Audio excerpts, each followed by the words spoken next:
ታዘብክ? ምን ታዘብክ ወንድሜ? ሰላም እንዴት ናችሁ ምእመናን? ቴዲ እንዴት ነህ? ይህን እድል ስለሰጠኝ በጣም አመሰግናለሁ። ድምፅ ይሰማል? በደንብ ይሰማል፣ በደንብ ይሰማል። እሺ አመሰግናለሁ። ያው አንዳንድ እጅ የሰጡ ወይ ደግሞ የሰላም ጥሪውን ተቀብለው የገቡ ሰዎች አዲስ አበባን እየጎበኙ ነበር። በሚያሳፍር ሁኔታ እንደ ሕፃን ልጅ ብልጭልጭ ነገር አስገርሟቸውና ተደንቀው ብዙ ሲያወሩ እንደነበረ ሰምቻለሁ።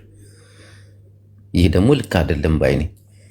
መጎብኘት ያለባቸው አዲስ አበባን ሳይሆን ደብረ ብርሃንን፣ ወሎ አካባቢ ሐይቅ ላይ የተፈናቀሉ አማራዎችን ነበር መጎብኘት ያለባቸው። ከዛ አይደል የመጡት? ማለት አዲስ አበባ ብርቅርቅ ነገሩ ለነሱ ምንድን ነው? ለምሳሌ ኦነግ መጥቶ አዲስ አበባን ቢጎበኝ በአዲስ አበባ ቢደነቅ ለበርካታ ዓመታት ጫካ እንደነበረ አውቃለሁ። ወደ 50-40 ምናምን ዓመት 4 ኪሎ እንገባለን ብለው ነበር አይደል? እነዚህ ታጋዮች ትግል ላይ በነበሩ ሰዓት አሁን ገብተዋል? አልገቡም? አልገቡ። ገቡ እኮ 4 ኪሎ ገቡ። በፍጹም አልገቡ። እንዴት ገቡ የሚለው ነው እንጂ ጥያቄው 4 ኪሎ እኮ ገብቶ ጎበኙ አይደል? በፍጹም አልገቡም። እነዚህ ሰዎች ለጉብኝት ነው የሄዱት። ገባኝ። ለጉብኝትም ቢሆን ገብተዋል። አልገቡ። መግባትና ጉብኝት እኮ ይለያሉ። እውነት እንነጋገር ከተባለ ኖ እኔ የምልህ 4 ኪሎ እንገባለን ብለዋል። 4 ኪሎ እንገባለን ብለዋል። ለምን? ለፖለቲካዊ ጉዳይ ይሁን ለስልጣን፣ እሱ ሌላ ነገር ነው። ትንቢት ተፈጽሟል አልተፈጸመም? የሚገቡት የአማራን ጥያቄ ለመመለስ እኮ ነው። ለምሳሌ የተፈናቀሉ ደብረ ብርሃን ላይ አማራ እንደተፈናቀለ ግን ታውቃለህ። እየተራበ እንደሆነ ታውቃለህ። ግን ገበሬው ማረስ እንደማይችል ታውቃለህ። ከማንም በላይ በተደጋጋሚ ፕሮግራም ሰርችበታል በነገራችን ላይ። እና ይህ ነገር እኮ እጅ ሰጡ ሰላም መጣ ሊባል አይቻልም። እነዚያውም ባለጌዎች ናቸው። መጀመሪያ መጎብኘት ያለባቸው ህዝባቸው ነው። ያውም መንግስትን ማሳየት የሚፈልጉ ማለት እነሱ እውነት ታጋይ፣ እውነት እጅ ሰጥተው ለሰላም ተቀባይ አዲስ አበባ መጎብኘት ሳይሆን ከወሎ አይደል የመጣው? ከሸዋ አይደል የመጣው? ለምን ሸዋ ወስዶ መንግስትን አያስጎበኘውም? ያለውን ረሃብ ገበሬው እኮ ዋና ከተማው መጎብኘታቸው ምንድነው ችግሩ? ዋና ከተማው መጎብኘታቸው ምንድነው ችግሩ? የአማራ ጥያቄው እኮ ከተማ መጎብኘት አይደለም እኮ አርሶ አደሩ ጥያቄው እንዲመለስለት፣ ተፈናቃይ ወደ ቦታው እንዲመለስ፣ ረሃብ እንዲጠፋ፣ እንዲማሩ ነው እንጂ አሁን ለምሳሌ አማራ ክልል ላይ እየተማረ አይደለም እየተገደሉ ነው። ፋኖ የተቆጣጠረው ከተማ አለ? አንተ በምታውቀው ከተማ አለ? የቱን ከተማ ተቆጣጥረው ነው ህዝቡን የሚገለው? ህዝቡን እንዳትማሩ የሚለው የቱን? ውሸት እኮ ነው የሚወራው። እና እነዚህ ሰዎች ከዛ ከመከራ ከዛ ከሰቆቃ ቦታ እስከመጡ ድረስ ከተማ መጎብኘት ሳይሆን ህዝባቸውን ማሳየት ነበር ያለባቸው አይደል? እውነት ታጋዮች ቢሆኑ እውነት ለሰላም ለዛ ህዝብ እየታገሉ ከሆነ እኮ ደብረ ብርሃን ወስዶ መንግስትን ማስጎብኘት እኮ ነው እንጂ መንግስት እነሱን ጠርቶ አዲስ አበባ ማስጎብኘት አይደለም ትልቁ ነገር። ያን ስህተት ነው። በቃ ለሆዳቸው የተገዙ ሰዎች ናቸው። አማራን የካዱ ሰዎች ናቸው። ግልጽ ነው። ሲታገሉለት የነበረውን ትግል እኮ በፋኖና በቲፒኤልኤፍ እና በሻቢያ በግብፅ ተጠልፈዋል ያሉ ሰዎች ናቸው እኮ። ለበርካታ ዓመታት ግብፅ ነበር ስትዘውር የነበረው። 3-4 ዓመት እንዳመራር ቁጭ ብሎ ይሄን አያውቅም ማለት ነው። አሁን እንዴት አይኑ ተገለጠለት? በቲፒኤልኤፍ እንደሚመራ ይሁን። ሁለተኛ ነገር ደግሞ አማራ ሰፊ ህዝብ ነው ወይ በቁጥር ብናየው አንደኛ ወይ ሁለተኛ። የአማራ ትግል በጣም ከባድ የሚሆነውም የህዝቡ ቁጥሩ ሰፊ ስለሆነ ነው። አሁን ፋኖ እየተበተነ ነው። ፋኖ አይችልም። ያውም አሁን በጣም እየተጠናከረና በጣም አስጊ ደረጃ ላይ የሚደርስበት ሁኔታ ነው እንጂ መንግስት እነዚህን እኮ ከዚህ በፊት እኮ እጅ የሰጡ ሰዎች ነበሩ አይደል? እንዲህ ብዙ አሉ እኮ የአማራ ታጋዮች እጅ የሰጡ ደብዛቸው ጠፍቷል። የት አሉ? ከሌ ከሌ ብለን ግን አሁን መንግስት እንዲህ ሲደነግጥ ሲደነብር እያመጣ በቲቪ ሾው ያሳያል።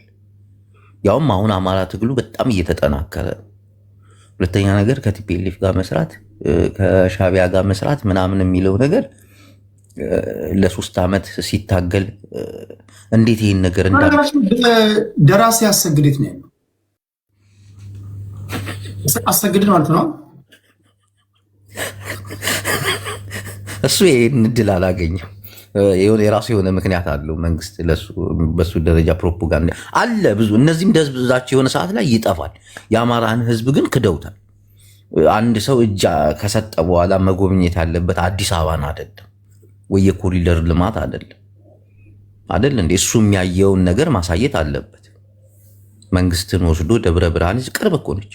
ወሎ እኮ ቅርብ እኮ ነው እዚህ ጋር ያን ካዩማ ፖለቲካ ነው። ያን ካዩ ወደ ትግል ሊገቡ ይችላሉ። አድጋሚ መንግስት ከቆመበት አንጻር መንግስት እናንተ ትግል ላይ በነበራችሁ ሰዓት እነሱ እኮ የሚናገሩት እኛ ትግል ላይ ባለን ሰዓት ይህን ከሰራችሁ መተን ደግሞ ብናግዛችሁ የት እንደርስ ነበር ነው ያለው እኮ አንደኛው ታገኝ።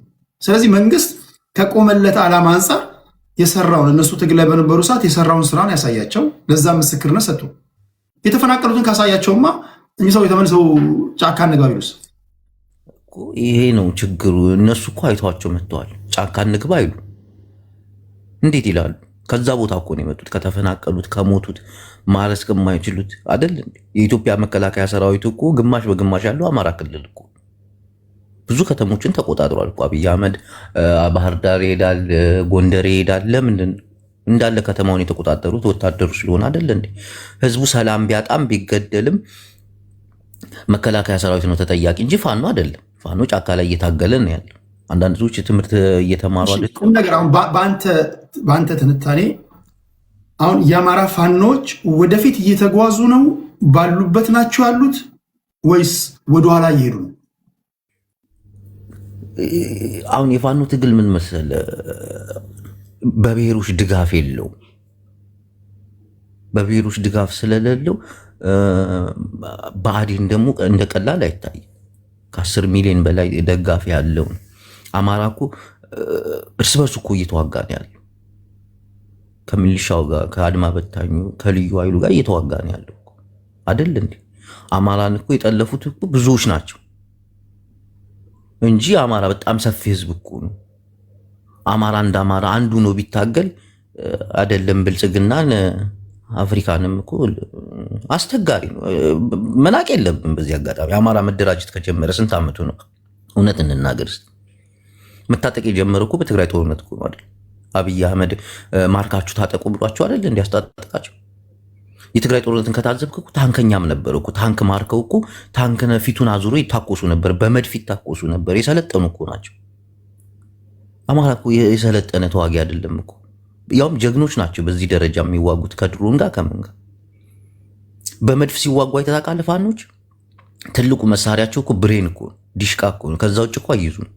ልምዱም ትምህርቱም የላቸው፣ ስልጠናም አልወሰዱ። ስለዚህ አሁን የመጨረሻው ጥያቄ አሁን ባለው ነባራዊ ሁኔታ ፋኖ ቅድም በአዲስ መልክ አደረጃጀታቸውን የተመረጡ አመራሮችን ስናገር ነበር። ፋኖ ምን ነው የሚባል የሚችለው? ተሸንፏል ነው ወይስ ተጠናክሯል? ጭራሽ ተጠናክሯል ነው ልንል የምንችለው? አሁን የፋኖ ትግል ምንድን ነው የሚባለው? አሁን ተጠናክሯል። አሁን በጣም በሚያስፈራ ሁኔታ፣ መንግስትን በሚያስደነግጥ ሁኔታ። ምክንያቱም ወደ አንድ መጡ። አሁን የታወቀ ነገር ነው። እንደ ሰፈር ጎረምሳ እዛም ተቧድን የምታደርገው ነገር አይደለም። አሁን የጦር አመራር አለው፣ ተዋቅረዋል። እንዳለ ሙሉ ጦሩ የሚመራው አሁን በጀኔራል ስሙን ጥራለኝ ብርጋዴር ጀነራል ተፈራ ማሞ ነው ጦሩ እንዲመራ የተደረገው። አሁን ወጥ የሆነ አቋም እያያዙ ነው። ይሄ ደግሞ መንግስትን ያስፈራል። ቢያንስ 4 ኪሎ እንኳን ባይገቡ 4 ኪሎ ደግሞ ህዝብ አይወስንልህ፣ ሁሉም ብሔር ብሔረሰብ ሳይፈቅድልህ መግባት አችልም። ይህንን ሁሉም አማራ ማወቅ አለበት። ግን ከክልላቸው ጠራርገው ያውጡታል። አሁን በቅርቡ አሁን በያዙት አንድነት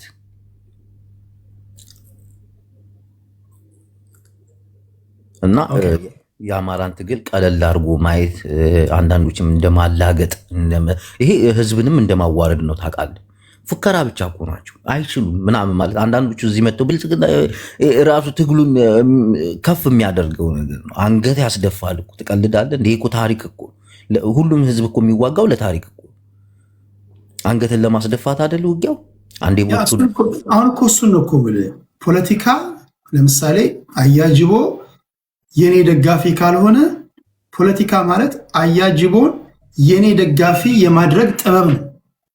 ማድረግ እንኳን ባልችል ቢያንስ የኔ ተቀናቃኝ ወይ የኔ አጥፌ እንዳይሆን መከላከል ነው። አንዳንድ አማራ ትግል ውስጥ እኮ የምታየው እኮ በግድ እንደባደብ የሚሉ ናቸው። በግድ ጠላቱ ነን። አንዳንድ ሁሉንም ማለት ያደርግ ሲናገሩ አፋችሁን ከፍታችሁ የምታደምጧቸው ተንታኞች አሉ። ህዝቡ ከገባበት ችግር እንዴት ማውጣት እንዳለባቸው የሚያውቁ ነገር ግን በቁጥር ትንሽ ናቸው፣ የተደፈቁ አሉ። አንዳንዱ ግን ኢትዮጵያ ውስጥ አንዳንድ ጊዜ የት አካባቢ እንደሚኖር ከማውቃቸው ብሔር ጋር ሁሉ ጸብ በዳቦ ይፈልጋል። እና ለዚህ ሚዲያ ላይ ያለው አማራ አይደለም። እንዳለ እኔ ከሊ እንትን ነው ብዬ እነግርሃለሁ። አማሮች አይደሉም። አማራ ከሆኑ ትክክለኛ አማራ አክቲቪስቶች ከሆኑ ማውራት ያለባቸው ስለ ዘመነ ካሴ ወይ ደግሞ ስለ መሪ ወዳጁ ሳይሆን ስለ ህዝባቸው ስለሚራበው። እዚህ የሚመጡት የሚያወሩት ዘመነን ደጋፊ ነን ይለዋል፣ የእስክንድር ደጋፊ ነን ብለው ሲጨቃጨቁ ሲሰዳደቡ ነው የሚውሉት። ህዝባቸውን ረስተውታል። እነዚህ ውሸት አማራ አይደሉም ሲጀምር።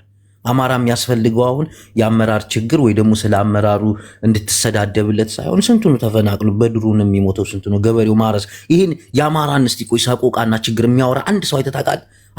አሁን እኮ ትግሉም ወደፊት እንዳይሄድ የሚያደርገው እኮ ይሄ ነገር እኮ ዓለም እንዲያውቀው አማራ ተርቦ የሚበላው አጥቶ ብሎ የሚያወራ አይተታቃል? አማራ በድሮን ሞተ ተብሎ ሲዘገብ እሪ ሲሉ አይተታቃል? የሉም እኮ ጦርነት እንዳለ ራሱ አይመስላቸው። አንዳንዴ ጦርነት የአማራ ክልል ውስጥ ያለ አይመስልም። በትግራይ ጦርነት ከታዘብ ከትልቅ እስከ ትንሹ ስለ አመራር ሳይሆን የሚያወራው ስለተጎዳው ህዝብ፣ ስለሞተው ህዝብ ቪዲዮ ቢፈለግ ቴሌግራም ላይ ገብተህ እስቲ የአማራ ወጣቶች ተረሽነው ብዙ ፖለቲካ እኮ መስራት ትችላለህ። ያ ነገር አንዳንዴ እንደ ሽንፈትም ይመስላቸዋል። አማራ ሞተ ብሎ ማውራት ስንት ወጣት ነው አላየም? ቴሌግራም ላይ ተደርድሮ እንዲተረሽነው አይተሃል? እርግጠኛ ነኝ አይደል?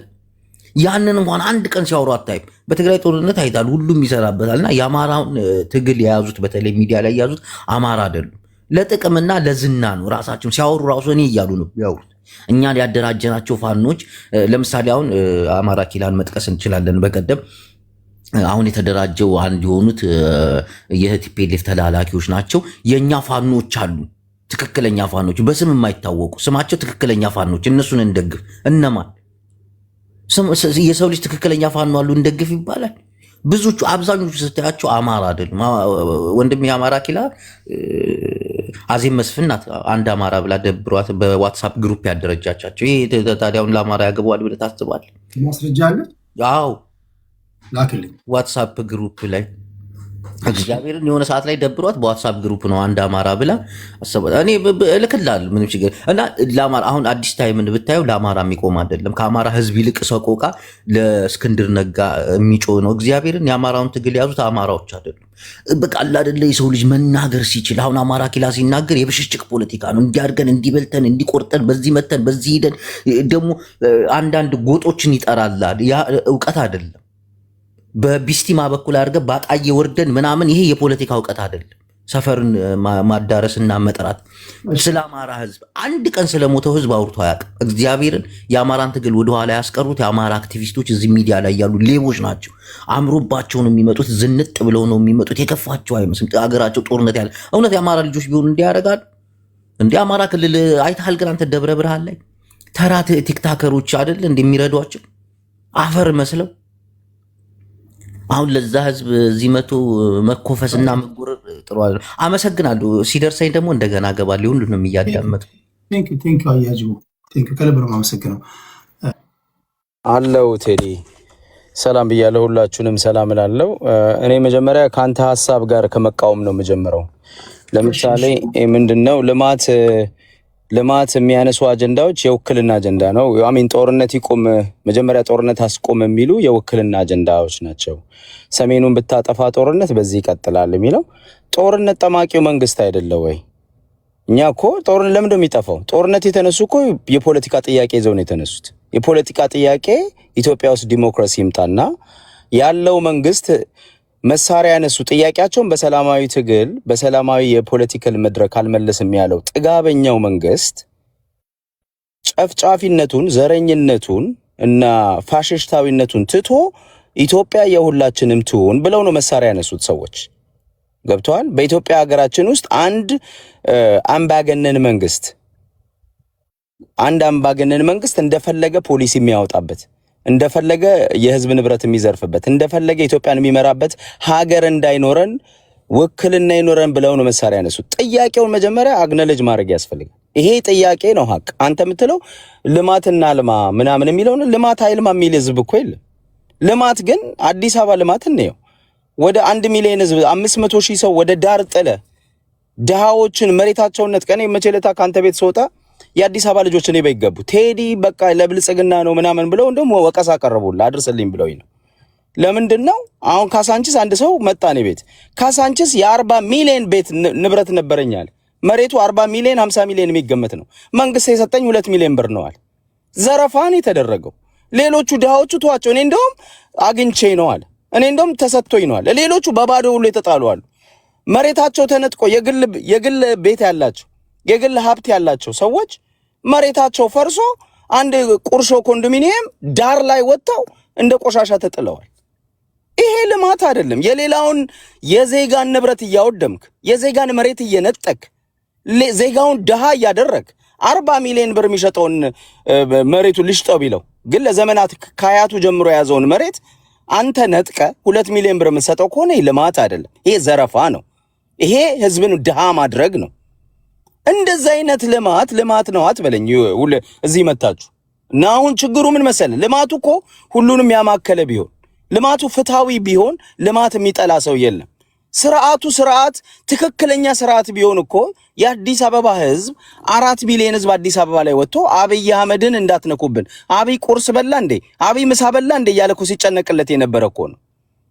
ከዛ ያንን ህዝብ መልሶ የኦሮሞ ጠል ነው አለው። ለምን? ፍትሃዊ አይደለም ስላለው። ለምን? ዘረኛ ነህ ስላለው። የአዲስ አበባ ህዝብ አየው አብይ አህመድን ደገፈው። ሲመጣ ኢትዮጵያ ብሎ አወራ። ስለ ኢትዮጵያ ሰበከ፣ ስለ አንድነት ሰበከ፣ ስለ መደመር ሰበከ። በስርዓት ግን የዘረጋው ዘረኝነትን ነው። የቢሮ ውስጥ ስትገባ የአንድ ብሔር ሰዎች ሞሉት። ልክ እንደ ወያኔ ጊዜ የአዲስ አበባ ህዝብ ይሄማ ዘረኝነት ነው፣ ይሄማ ትናንት ያየነው ነው። ለዚህማ ለምን ወያኔን የጠላ ነው አለ የአዲስ አበባ ህዝብ። የኢትዮጵያ ህዝብ አለ ሲል ኦሮሞ ጠል ናችሁ አለ። ስርዓቱ አልተቀየረም ቴዲ። አሁን መሰረታዊ ነገር ረግጠን እየሄድን ነው። ሁሉ ጊዜ እንትን የምንለው ሁሉ ጊዜ በቃ ለማስመሰል የምንሄደው። ልማት የሚጠላ ሰው የለም። ልማት እኮ ቴዲ ጣሊያን በወረረን ጊዜ አስፋልት ይሰራ ነበር። አሁን ፒያሳ የፈረሰው ፒያሳ ጣሊያን የሰራው ልማት ነበር። ቲያትር ቤቶች ሰርተዋል፣ መንገድ ሰርተዋል፣ አስፋልት ሰርተዋል፣ ሱቆች ሰርተዋል፣ ኢንፍራስትራክቸር ሰርተዋል። ልማት የሚጠላ ጣሊያንን እንቀበለው ካዲያ? እሺ ጣሊያን ይሄው ከተማ ሰርቶልናል። 5 ዓመት ሲያስተዳድረን ፒያሳን የሚያህል ከተማ ሰርቶልናል። እንቀበለው? ኖ፣ እንደዛ አይደለም መሆን ያለበት። ጥያቄው የእኩልነትና የፍትህ እስከሆነ ድረስ አሁን ያለውን ስርዓት መታገል ፍትሃዊ ነው። መጀመሪያ አንተም ልታምንበት የሚገባው ስርዓቱ ፍትሃዊ ነው አይደለም ነው። ልማት እኮ ለምሳሌ ቲፒኤልኤፍ ሰርቷል ልማት። አብይ አህመድ ባለፈው ነገር ያለው አብይ አህመድ 27 ዓመት ልማት ተሰርቷል። ለምንድነው ቆሻሻ ነገር ተሰርቷል የምትለው ብለው የቲፒኤልኤፍ ደጋፊዎች ሲጠይቁት ልማት ያለ ህዝቡን ያላማከለ ልማት፣ ነፃነት ያላመጣ ልማት አይደለም ብሎ ነው የመሰከረው። ዛሬስ በተገላበጡሽ ምንድነው? እኔ ልማት ይሄው መብራት አብርቼላችኋለሁ፣ ከተማ ኮሪደር ልማት ሰርቼላችኋለሁ፣ ጭቆናዬን ዘረኝነቴን ተሸከሙ እያለ ይሄ ነውር ነው። እኔ አንዳንድ ጊዜ እንደ ቀልደኛ የምናያቸው አሁን እኔ ጅቦ ስለኔ የተናገረው ምናምን እንደ ቀልድ ነው ማልፎቶ ዝም ብሎ የፈለገውን ይበል ስለኛ የተናገረው የሚያየውም ድክመት አለው። እውነት ነው። እኛ መተቸት ባለብን ይተችን። ግን በጣም ዲፕ የሆነ አናሊሲስ ነው የሰጠው። ቀልደኞች የሚመስሉ ሰዎች ቁም ነገር ያለው አዘል ነገር ሲያወሩ ነው ያየው። በቃ በደንብ ነው የተናገረው። አሁን ልማት ምንድነው? የትኛውን ልማት? ለአማራ እታገላለሁ ብሎ የወጣ ሰው ኮሪደር ልማቱን ጎብኝ ሲባል ኢንሶልት ነው መጀመሪያ። የአማራ ትግል እኮ ኮሪደር አዲስ አበባ ለማችን ብሎ አይደለም ፋኖ መሳሪያ ያዘው።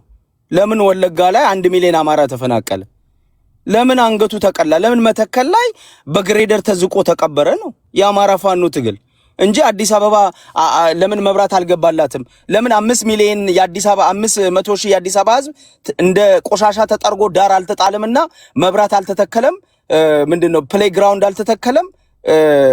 ብርቅርቅ ነገር አልተተከለም ብሎ አይደለም ጫካ የገባው ፋኖ የገባው ህዝብ አማራ መሆን ነውር ሆኖ በቆረቆሮ አዲስ አበባ ከተማ አትገባም ተብሎ ስንት ጊዜ ነው በባስ የተመለሰው የአማራ ህዝብ? ከወለጋ ተፈናቅሎ እኮ አዲስ አበባ እንዳይገባ ነው የተደረገው። እሺ አንድ የመጨረሻ ጥያቄ ልጠይቅና ወደ ሌሎች ይደሉ። ኦኬ ህዝቡ ነው ተበድሏል ያልከው፣ የህዝቡን በደል ይዘህ ነው ለመታገል ጫካ የገባው። ህዝቡ ማያውቀው አንተ ብቻ የምታውቀው እንዴት ያለ ትግል ነው? በሌላ አባባል ምን ለማለት ፈልጌ ነው? ስለምታደርገው ትግል እታገልልሃለሁ፣ ነፃ አወጣሃለሁ የምትለውን ህዝብ ማሳመን እንዴት ከበደ? እንዴት ከጎን ማሰለፍ ከበደ? ይሄ ሁሉ ህዝብ እንግዲህ አንተ በምትለው ደረጃ ላይ ካለ አትሊስት ግማሹ እንኳን ባይሆን ንዑሱን እንኳን ከጎን ማሰለፍ ለምንድን ነው የከበደ? በእኔ እምነት የአማራ ህዝብ ይሄንን የሚደረገውን የነጻነት ትግል ይደግፋል። ያው ህዝብ ነው። ብዙ ጊዜ ጦርነት እንትን አለው፣ ጉዳት አለው የሚያመጣው ዳሜጅ አለ አይደለም። ጦርነት ህዝቡን በኢኮኖሚ ይጎዳል፣ ልማቱን ይቀንሳል፣ ትምህርት ቤት ላይሄድ ይችላል። የተለያዩ ብዙ ነገሮች ብዙ ሸክሞች ይዞበት ሊመጣ ይችላል። ከዛ ፍርስትሬት የሚያደርግ ህዝብ ሊኖር ይችላል ከመሃል። ግን አብዛኛው የአማራ ህዝብ የነጻነት ትግልን ይደግፋል። አንደኛ የአማራን ጥያቄ ይረዳል፣ የራሱ ጥያቄ እንደሆነም ያውቃል። በበቂ ሁኔታ አልተሳተፈም ሲባል ብዙ ጫናዎች አሉ። መንግስት የሚያደርገው ጫና አለ። የክልሉ መንግስት አሽከር ነው። ቅድም ማነው አፍሪካ ዩናይትድ የወያኔ ምንድነው የሆነ ነገር አንስቶ ዘመነ ካሴ የወያኔ የወጣቶች ሊግ ነው አለ። ከዛ ደግሞ መልሶ አሁን ባለው መንግስት ውስጥ ማነው ምክትል ጠቅላይ ሚኒስትሩ እኮ ደመቀ መኮንን ነበር ይላል። ዘመነን የወያኔ አሽከር ነው ብለ አሁን ያሉት ብአዴኖችም የኦሮሞ ብልጽግና አሽከር ናቸው። ኢትዮጵያ ውስጥ ስርዓት የለም። እኩል የሆነ ዲሞክራቲክ የሆነ አንድ ፓርቲ የለም። ትናንት ቲፒኤልኤፍ ነበረ፣ ዛሬ የኦሮሞ ብልጽግና ነው። የትናንቱን ትረግምና የዛሬውን እውነተኛ ታስመስሏል። ትክክል አይደለም። ትናንትና አንድ ፓርቲ ሄጂሞኒ ነበረ፣ የቲፒኤልኤፍ ሄጂሞኒ ነበረ። ዛሬ የኦሮሞ ብልጽግና ሄጂሞኒ ኢትዮጵያን እያደማ ነው። ትክክል አይደለም። በመርህ እንታገል ከሆነ ይሄንን ነው መታገል። ቴዲ የጠየቀኝ ጥያቄ ላይ ልመለስና 30 ሰከንድ እሱን ልጨርስ። የአማራ ህዝብ የአማራን ትግል ይደግፋል። ቴዲ ግን ሳቦታጅ አለበት። ልክ እንዳልኩ 10 ሚሊዮን የሚሆን 10 ሚሊዮን እንኳን የተጋነነ ነው። እንደው 4-5 ሚሊዮን ብአዴን አለ፣ ካድሬ አለ፣ ያ ሪሶርስ አለው፣ መሳሪያ አለው። ስቴት ካፕቸር አድርገዋል። ማነው ክልሉን ያስተዳድራል። ጫና አለ፣ በዛ ብዙ የሚመጣ ጫና አለ፣ ማስፈራራት አለ፣ መግደል አለ። ህዝቡ ብዙ ነገር ይደርስበታል በዛ ላይ ማለት ነው። አንድ ብዙ መንግስት የፌደራል መንግስት የሚያደርገው ግድያ፣ ጭፍጨፋ ህዝብ ነው እኮ ሁሉም እኮ ድተርመን ሆኖ ለመሞት አይነሳም። ህዝብ የዓለም ትግል ደግሞ እንደዛ አይደለም። ገብቷል። አፍሪካን አሜሪካኖች እዚህ ሀገር እነ ማርቲን ሉተር ኪንግ ሲታገሉ እኮ ከነጮቹ ጋር ተሰልፈው ህዝባቸውን የሚጠሉ ህዝባቸው ላይ የሚተኩሱም ነበሩ። ህዝባቸው ላይ ፕሮፓጋንዳ የሚሰሩም ነበሩ። ስለዚህ ዓለም ላይ ሁሉም ህዝብ ተነስቶ ለነጻነት ይታገላል ማለት አይደለም። ግን የአማራ ህዝብ በበቂ ሁኔታ የሚደረግበትን በደል ሪኮግናይዝ አድርገዋል። የአማራ ልጆች ደግሞ መሳሪያ ይዘው ያንን ካውንተር ለማድረግ ያንን ለመቀልበስ መሳሪያ ይዘው የትጥቅ ትግል እያደረጉ ነው። ምንም የሚሰመርበት ነገር ቲንክ አዲስ ታይምስ መሳተፍ ለማትችሉ ሰዎች ሁለት ጥያቄ ቴሌግራም ላይ አስቀምጬላችኋለሁ። ሐሳባችሁን ታስቀምጡልኛላችሁ፣ መጨረሻ ላይ አነባለሁ። የመጀመሪያው ጥያቄ ቴዲ ሐዋሳ የቴሌግራም ቻናል ላይ ሄዳችሁ ብልጽግና ሀገር እያለማ ነው ወይስ እያደማ ነው? የጨዋ ኮሜንት ቢሆን ይመረጣል። ስድብ ከሆነ ችግር የለውም አነባለሁ። ግን ከእናንተ ያን ታደርጋላችሁ ብዬ አልጠብቅም የኔ ቤተሰብ ሰዎች። ሌላኛው ፋኖ እየጠነከረ ነው ወይስ እየተዳከመ ነው? መጨረሻ ላይ ስለማነበው ከልባችሁ ኮመንት ብታደርጉልኝ ይጠቅመኛል። ለራሴም ግብዓት እንዲሆን ነው። ቴዲ ሐዋሳ የቴሌግራም ቻናል ላይ ነው። ገና ፖስት ከማድረግ አንድ ሰው ኮመንት አድርጓል። እዛ ላይ ሄዳችሁ ኮመንታችሁን፣ ሀሳብ አስተያየቶቻችሁን እንድታስቀምጡ ነው። ቴንኪው። እሺ፣ አዲስን እናመሰግናለን። ወደ አማራ አኪላ ሄዳለሁ። አኪላችን ነው። እንዴት ነው? ሰላም ነው ወይ? አማን ነው ወይ? እንዴት ነው? አለን። ሰላም ብያለሁ ሁላችሁንም። ያው መጀመሪያ አንዳንድ መታረም ያለባቸው ብዬ ማስባቸው ነገሮች ላይ ላስቀምጥ። አንደኛው እጅ የሰጠ ፋኖ የለም። ኦኬ፣ በኢጋድ በኩል በስነስርዓት ተደራድረው ተከብረው የሶስተኛ አደራዳሪ ኃይል ኢስት አፍሪካን ከወከለ ኃይል ጋር ተፈራርመው የገቡ ሰዎች ናቸው። ስለዚህ እጅ ሰጡ የሚለው ፍሬሚንግ ስህተት ነው። ለጌታቸው ረዳ ፕሪቶሪያ ሲፈራረም እጅ ሰጠ ካላለ እነዚህ መጥተው ተፈራርመው የጋራ ስምምነት አድርገው ጥያቄን ትመልሳለህ፣ ይህን ካረክልኝ ለጊዜው ትግሉን አስቀምጣለሁ አቆማለሁ ያለ ሰው ተደራደረ ነው የሚባለው እንጂ እጅ ሰጣ ይባላል። ስለዚህ ፍሬሚንጉ ራሱ ስህተት አለበት። አውቆ ዜናው ግን መንግስት ያቀረበውን የሰላም ጥሪ ተቀብለው ነው የሚሉት። አዎ፣ ያው መንግስትማ የራሱን ፕሮፓጋንዳ ነው የሚሰራው። ግን ራሳቸው እንግዲህ በቴሌቪዥናቸው በስነስርዓት ተፈራርበው ወረቀት ወደ ላይ ከፍ አድርገው ድርድር እንዳላቸው አድርገው አሳይተዋል። ለዚህ ደግሞ ኢጋድ ያደረገውን ተሳትፎ በትዊተር ፔጁ ኢጋድም አፍሪካን ዩኒየንም ይሄንን ዘግቦታል። ስለዚህ ተደራደረ እንጂ እጅ የሰጠው ሰው የለም። እጅ ሰጠ ማለት እኮ አንድ ሰው አሸንፈው ከአቅም በታች አድርገው ከዚህ በኋላ ውጊያ ቢያደርግ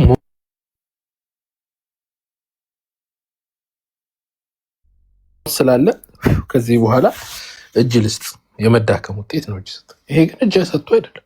ቀብረር ብሎ ልብሱን ለብሶ የመጣ ሰው ተደራድሮ በስነ ስርዓት ተፈራርመህ እጅ ሰጡ የሚለው እጅ ሰጡ የሚለው እንግዲህ ያው ለኛ አሁን ለሌላው ዝም ብሎ ብዙ ለፖለቲካ እውቀት ለሌለው ሊል ይችላል መንግስት የጻፈለትን። ኦኬ እኛ ግን ቅርብ ነን ለፖለቲካ ሰው በዛ ይያዝ።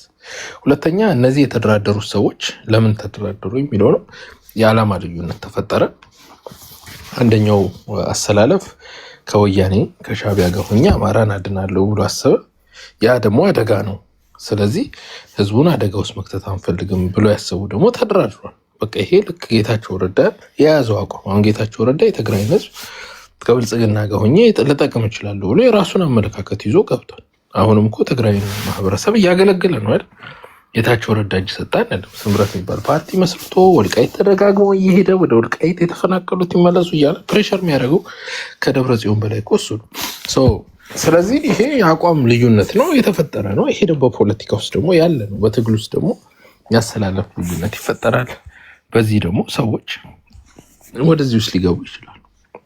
ኦኬ እንጂ አሁንም ቢሆን እነዚህ ሰዎች ልባቸው ከአማራ ህዝብ የራቀ ሰዎች ናቸው እያለ ነው። ኦኬ እና ለምን ሰደን ሊወሰኑ የወሰኑበት ምክንያት ነገሩ በጣም ጠንክሮ መጣ። ያ ነው ምክንያቱ።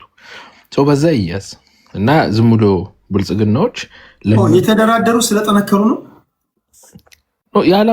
እነዚህ የተደራደሩት እኮ የዓላማ ልዩነት ስለተፈጠረ ነው። ከሌሎቹ ጋር ዓላማ ልዩነት የአሰላለፍ ለውጥ ሲፈጠር ምንም የምታደርገው ነገር አሰላለፍ እኮ የአሰላለፍ ለውጥ ሲመጣ አማራጫችን የቱ ይሻላል? እንደ አዲስ ሌላ ድርጅት መስርተን ከምንታገል ወደ ብልጽግና ገብተን ይሄን ኃይል እኮ የብልጽግናን አርማመንት ተጠቅመን መተነው ከዛም ብልጽግና እንመታለን ብሎ የራሳቸው ካልኩሌሽን ሰርተው ሊገቡ ይችላሉ። ዶን ነው እነሱ ምን አስበው እንደመጡ ገብቷል። ግን እነሱ በአሰላለፍ ልዩነት ነው። ለምሳሌ ሻቢያና ጀብሃ፣ ለምሳሌ ጀብሃ ኢስላሚክ እንቅስቃሴ ነው። እስላሞችን ነፃ ወጣለሁ ብሎ ገባ። ኦኬ ትግል ወጣ። የሻቢያ ኃይል ደግሞ የክርስቲያኖች እንቅስቃሴ ነው። የእስላም እንቅስቃሴን በኤርትራ እንሰብራለን የሚል ነው። አብዛኛው ጀብሃ ተበተነ። የተበተነበት ምክንያት ሞር ክርስቲያኑ እየገባበት ሲመጣ ትግሉ ላይ የጀብሃው ኤግዚስተንስ ዛጋ ኪሳራ ሆነ ማለት ነው። ጥለው ወጡ። ሁሌም ቢሆን ያሰላለፍ የመንገድ ለውጦች ሲመጡ የሆነ አቋም ላይ ሰዎች ይገኛሉ። ኦኬ አሁን ጌታቸው ረዳ እነ ደብረ ጽዮን የሚሄዱበት አካሄድ ለትግራይ ህዝብ አደጋ ነው ብሎ ሲያስብ ከብልጽግና ጋር ብሬ ብሰራ ህዝቤን ጠቅማለሁ ብሎ አስቦ እየሰራ ነው፣ አምኖበት ማለት ነው። ስለዚህ ይሄ ያሰላለፍ ልዩነት እንጂ ተሸንፎ አይደለም እጅ የሰጡት። አንድ ሰው ተዳከመ የሚባለው ለድርድር ብቁ ሳይሆን ሲቀር ከፋኖ በጣም ሽራፊ፣ አሁን ከፋኖ ተደራድሩ የሚባሉት ራሱ ቁጥራቸው በጣም ትንሽ፣ ሽራፊዎቹን እንኳን በኢጋድ በኩል ነው ተደራድሮ መንግስት ከነሱ ጋር ለመለቀቅ። አንድ ጥያቄ ልጠይቅ። ለምሳሌ ለመደራደር የሆነ ነገር መያዝ አለባር፣ የሆነ ለቨሬጅ ሊኖር ይገባል። መንግስት ያለው አንተ የሌለ፣ አንተ ያለ መንግስት የሌለው ማለት ነው። ለምሳሌ እኚህ ሰዎች ተደራደሩ፣ ጡንቻቸውን አፈርጥመው መንግስትን አስጨንቅ ወይም ደግሞ በአንድ ጠረጴዛ ላይ እንዲመጣ አድርገውት ምናምን ስትል ምን ይዘው ነው? ላይ እኮ ተፈራርመዋል እኮ ደጋግሞ ተፈራርመዋል። እሱማ ተፈራርመዋል። ይሄን ደግሞ ኢጋድ ይሄ ተፈጻሚ እስኪሆን እነዚህ ይሄን ካደረጉ እነዚህ ደግሞ ይሄን ካደረጉ በዚህ ደረጃ መንግስትን ማስጨነቅ ከቻልክ ታዲያ ሌሎች በሰላማዊ መንገድ ለምን እንደዚህ ተደራድረው ዋና ዓላማቸው ለምን አሳኩ? ታዲያ እነዛማ ቶታሊ አሁን እኮ እነዛማ ቶታሊ አብይን ብናስወግዶስ የሚለው ላይ አሰቡ። እነዚህ ደግሞ አንተ ከየትኛው ነው የእነዚህ ትክክል ነው የምትለው ወይስ እነዛ? እኔ አማራ ህዝብ ሶስተኛ አደረጃጀት መፍጠር አለበት። ከወያኔ ጋርም ተሰርቶ ከብልጽግና ጋርም ሰርቶ አቅደው ማለት ነው። በፊት ወያኔን ለመምታት ከብልጽግና ጋር ተሰልፈናል አይደል? እንደ ህዝብ ታግለን ወልቃይት ራያ አስመልሰናል። ደግሞ አብይን ለመምታት ደግሞ ከወያኔ ጋር መሆን ማለት ዝም ብሎ እኛ የካራምቡላ ኳስ ሆነን። ስለዚህ ተደራድረው ከገቡት አሁንም ካሉት ሌላ ሶስተኛ ፋኖ ያስፈልጋል ምትለው? አዎ ትክክለኛ ህዝባዊ ምንድነው ራሱ ሲስተሙ እንዴት መሰል እንደ ጥሎ ማለፍ ነው። እየጣለ ሄዳል። ለምሳሌ በትግሉ ላይ በቃ ይህን ድርጅት መፍጠር ሶስተኛ ድርጅት ፈጥሮ መታገልን እንደ ዳገት ያዩ ሰዎች አሁን ላይ ወደቁ ማለት ነው። ወደ ድርድር መጡ። ኦኬ ሁለተኛው ኃይል ደግሞ ወያኔ ወደ አማራ ትግሉ ስትገባ የአማራ ህዝብ መልሶ ይከላከለዋል። ያኔ ስለዚህ እና አርበኛ ዘመነ ካሴን የአማራ ፋኖ ብሔራዊ ንቅናቄ ሊቀመንበር አድርጎ የመረጠው አደረጃጀት ከወያኔዎች ጋር የሚሰራ ስለሆነ ተቀባይነት የለውም። በእናንተ በህዝቡም ተቀባይነት የለውም። ገና ከመፈጠሩ ብዙ ተቃውሞ ያጋጠመ ከአንዱ አመራር እንዲያውም እስክንድር ነጋ ራሱ ጥሎ የወጣበት ነው አይደል? ከዚህ በኋላም ሌሎች በቅርቡ ጥለው የሚወጡ እንዳሉ እናውቃለን። ብዙ ማለት እስክንድር ማስተካከያ ቴዲ እስክንድር አልወጣም፣ ስልጣን አልተቀበለም። የፖለቲክ ቢሮ አባልነት አንዴ ልጨርሳ። ያው ይሄ በፖለቲካ ቋንቋ የዋና አማራዎች እንደራሳቸው ነው ፖለቲካ። ይሄ በፖለቲካ ቋንቋ ነው ማሳሳት ነው። ቴዲ አንተ ማስተካከል አለብህ። አልወጣም፣ እዛ ውስጥ ትግል ውስጥ ነው ያለው። ትግል ውስጥ ነው ያለው። ይቅርታ ብሎ ድጋሚ ተመልሷል። እንደዛ ሳይሆን ልንገርህ ያለው እሱ ይሄንን በቃ የሰጣችሁኝ ስልጣን አልቀበልም፣ እንደ አንድ ተራ አባል ግን ተራ ፋኖ ነው ለአማራ ህዝብ ከትግሌ አልወጣሁም። ገብቷል። አሁን ለምሳሌ ይህን ስልጣን አልፈልግም ከድርጅቱ ወጥቻለሁ ሲልህ ከትግሉ ወጣ ተደራደረ ምናምን ብሎ ስሙን ሊያጠፉት ስለሚችሉ ትግል ውስጥም አለሁኝ ነው ያለው። ስለዚህ ይሄ አደረጃጀት እናንተ ማትቀበሉት ከቲፒኤልኤፍ እና ከሻዕቢያ ጋር ስለሚሰራ ከቲፒኤልኤፍ እና ከሻዕቢያ ጋር ደግሞ የሚሰራ የአማራን ችግር ሊፈታ አይችልም ብላችሁ ስለምታስቡ ቲፒኤልኤፎቹ የመጡት ወልቃይትን ለመውሰድ ነው። ኤርትራውያኖች ደግሞ ትግራይን ወልቃይት ላይ ያጣ። ስለዚህ አዲስ ወደ ገደለው ስለመጣ ሰጣሉ በቂ ዴጋ ከነዚህም ከነዛም ያልሆነ አዲስ ፋኖ አደራጅታችሁ ጨርሳችኋል? አደራጅተን ጨርሰናል ሳይሆን አሁን ብዙዎቹ ከላይ ያሉት ሰዎች ያልተረዱት ነገር ሶስተኛው ኃይል ነው። ዋናው ኃይል የሚታገለው ጥይቱን ተኩሶ ጠላት የሚመታው ኃይል እኛ ሶስተኛ ኃይል የምንለው ድሮም የነበረ ነው። በይሉንታ በምን እስካሁን ድረስ ከላይ ያሉት ከዚህ በፊት ሲኒየር የሆኑት ይምሩ እያለ ቦታ የሰጠ ነው። እሳት ውስጥ ሲማግዱት ችግር ራሱ አስፈንጥሮ ያወጣዋል። ኦኬ ለምሳሌ አሁን የትኛውም አይነት አመራር በዓላማ ልዩነት እየወጣ ነው። አሁን እስክንድር ባይዘ ሂስቶሪካል የሆነ ወሳኝ ስራ ሰርቷል ለራሱ እንደ ግለሰብ እና ያው ፖለቲክስ ነው። በሆነ በኩል ፈርፍረ ተገባለ ወይ በሆነ በኩል ፈርፍሮ ይወጣል። ከዛ በኋላ ሌላው ይከተላል። ትልቁ ነገር የመጀመሪያውን ጥይት መተኮስ ነው ከባዱ። የመጀመሪያውን ጥይት እስክንድር ተኩሶታል። ምንድነው ይሄ ድርጅት እስክንድርን ባይወጣም የራሱ የአማራ ህዝብ ራሱ ይሰብረዋል። ኦኬ ምክንያቱም ምንም እኮ አፍጥጦ ይመጣል እኮ አፍጥጦ መሳሪያ ይዞ ወደ ወልቃይት መዝመት ይጀምራል። አፍጥጦ ወደ አማራ መሬት ይዘምታል። አፍጥጦ አማራ መሬት ላይ ጦርነት ለማድረግ ጥረት ያደርጋል። ያኔ አማራ ህዝብ ይመተዋል። ይጌትሚ ራሱ ፋኖ ደግሞ የአማራ ህዝብ ጋር ሊዋጋ አይችልም። ያኔ ፋኖ ራሱ ጥፍ ይላል ማለት ነው። ስለዚህ ከላይ ያሉት ሰዎች ቅድም እንዳልኩ ለምሳሌ የተረገዘ ልጅ መወለዱ አይቀርም። አንድ ሴት ከባሏ ውጭ ከሌላ ሰው ብታረግዝ ልጁ ሲመጣ አባቱ ማን እንደሆነ መታወቁ አይቀርም። ኦኬ በእርግዝና ወቅት አባት ነኝ ብለህ ምናምን ልትንከባከብ ትችላለህ። አሁን አዲሱን ድርጅት ምናምን የሚደግፉ ሰዎች እዚህ ያሉት እንደዛ ናቸው። ነገር ግን ይወለዳል ይሄ ልጅ ቅርብ ጊዜ ማለት ሲወለድ የህዋት ኃይል የኤርትራ ኃይል ሆኖ ይመጣል። ለአማራ ህዝብ ስጋት ይሆናል። ያኔ አማራ ህዝብ ያጠፋል። የአማራ ህዝብ ሊያጠፋ ሲመጣ ግን ሪሉ ፋኖ ከአማራ ህዝብ ጎን ሆኖ ያጠፋል። ራሱ ወያኔ ይመተዋል። ኦኬ ያኔ ትክክለኛው አማራ ይሄ ሶስተኛው የምንለው ኃይል በችግር ውስጥ ይወለዳል ማለት ነው። መሪዎቹ ይታወቃሉ። የሶስተኛው ይታወቃሉ። ለምሳሌ እነ ደረጀ በላይ፣ እነ ዝናቡ ልንገረው፣ እነ መከታው ማሞ፣ እነ ፍቅሩ ምናምን እነዚህ ትክክለኛ ጠላትን ጥይት እርሳስ ተኩሶ የሚመቱት ማለት ነው። ሌላው በሙሉ ፖለቲከኛ ነው። ኦኬ አንዳንዱ ሱዳን ሆኖ ድርጅት የሚፈጥር አለ። አንዳንዱ ትግራይ በየቀኑ እየተመላለሰ ድርጅት የሚፈጥር አለ ምናምን። እንደዚህ አይነቱ ይመታል በራሱ ጊዜ። ስማቸው ማን ነው? ሶስተኛው ስማቸው ማን ነው? ስም አላቸው የላቸውም? ግን ይኸውልህ እነዚህ ሶስተኞቹ ሲኒየሮች ስለሆኑ ሌሎቹ በይሉንታ እሺ ብለዋል። ግን የጦሩ ባለቤት እነዚህ ናቸው። ለምሳሌ ዘመነ ጦር የለውም። ዋናው የጦሩ ባለቤት ዝናቡ ልንገረው ነው። ኦኬ ምሬ ጦር የለውም። የእሱ ጦር ትንሽ ነው፣ ቆቦ ላይ ነው ያለው። አብዛኛው ጦር ያለው ላስታ ነው። የላስታ ልጆች ናቸው። ትልቁ ጦር ያለው ላስታ ነው። ኦኬ ወደ ደቡብ ወሎ መጠነኛ አለ። አብዛኛው ወደ ሸዋ ታጊያ አጀንዳው ሲገባው ነው። ለምሳሌ እኔ ከጎን የምሰለፈው የምታራምደው የምታጊያ አጀንዳ ሲገባ ነው። በጋራ ጠላት ተሰልፈናል። እሺ አሁን እናንተ ለምሳሌ ሶስተኛ የሚላቸው ሰዎች እኮ አሁን እነ መከታው እና ሀብቴ እኮ አሁን የተመሰረተው ድርጅት ምክትል ሊቀመንበር ናቸው። ከየት እንደሚያመጣው አርበኛ መከታው ማሙ ተቀዳሚ ምክትል ሊቀመንበር ነው። ሀብቴ ምክትል ሊቀመንበር ነው። አርበኛ ደረጃ ቆይ በጊዜ ባንክ ማለት ነው። ላኪላል ጠይቀውና ወደ እናንተ ጥያቄ አሁን ሶስተኛው ኃይል 4 ኪሎን መቆጣጠር ነው ወይስ ክልሉን መቆጣጠር ነው? ሶስተኛው ኃይል 4 ኪሎ መቆጣጠር ነው። 4 ኪሎ መቆጣጠር ነው። ሶስተኛው ኃይል 4 ኪሎ መቆጣጠር ነው። ይሄኛው ኃይል እኮ የነዘመነም ኃይል እኮ 4 ኪሎ መግባት እንዳይመስል። ኦኬ አላማው እሱ አይደለም። ከሆነለት ከኤርትራ ከትግራይ ጋር ሆኜ ኢትዮጵያ ላይ ፓወርፉል ሆኜ እወጣለሁ አንደኛው ነው። አገርም ማፍረስ ድረስ ሊሄድ ይችላል። ሁለተኛው ደግሞ መደራደር ነው። ቢኮዝ አገር ማፍረስ ድረስ ሊሄድ ይችላል። ኦኬ መድኃኒዓለም ባላችሁበት ያጥፋችሁ። ሀገር ለማፍረስ ነው የለም ቴዲ ቲክታክ ላይ ነው ያለው። ኧረ ሀሳብ ሀገር ለማፍረስ ብለህ እኔ መድረክ አልሰጣችሁም ነው። ሀገር ልታቀና ሀገሬን ከፍ ያኪላ ወሬ ነው እንጂ ያው ማን ይቀበል? ኧረ እኔ ሀሳብ እኔ እኮ የለም ላፈርስ ያልኩት እኮ የሚያፈርስ አይላለን ያልኩት ኖ ብትችል ሀገራችንን ከፍ ልታደርግ አሁን ካለው የተሻለ ስርዓት ልተክል ነው እንጂ ሀገር ለማፍረስማ እኮ መደራጀት አይጠበቅም። እና ቆይ ልጠይቅ፣ ኤርትራ ታዲያ ምን ልታደርግ ነው የምትመጣው? ማንን?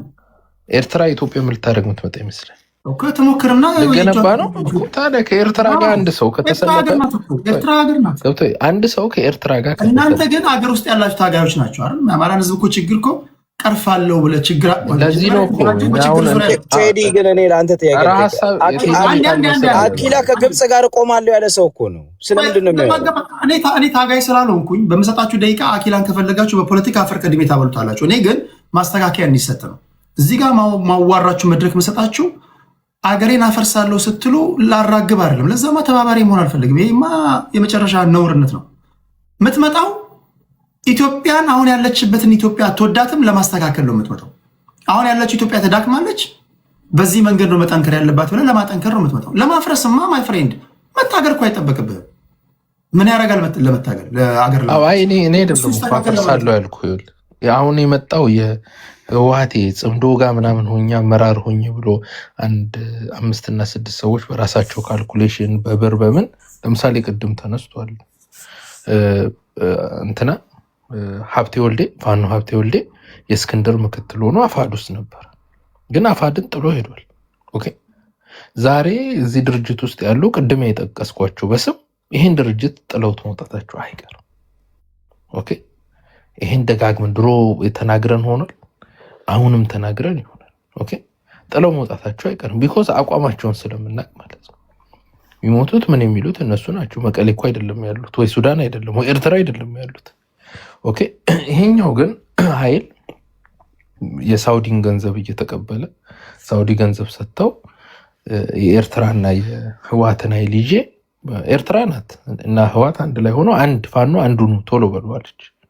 መሳሪያ የሚሰጣችሁ ገንዘብ የሚሰጠው አንድ ከሆናችሁ ነው ብላ ተሯሩጦ የሚጣሉ ሰዎች ሳይቀር አንድ ድርጅት መሰረትን አሉ። የአማራ ህዝብ ለረጅም ጊዜ አንዱን እያለ ሲጠይቅ ያልሆኑ ግለሰቦች ማለት ነው። አሁን ከነሱ ግለሰቦች የሚመጣው አዲሱ ሰዓት ይበላቸዋል።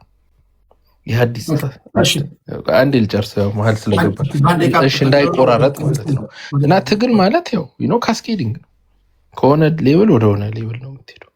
አሁን ያለው ኃይል ዘመነ እኮ ያለው ሱዳን ነው። ሳምረ የሚባል ሱዳን ነው የሚኖረው። አዎ ሱዳን ነው ያለው።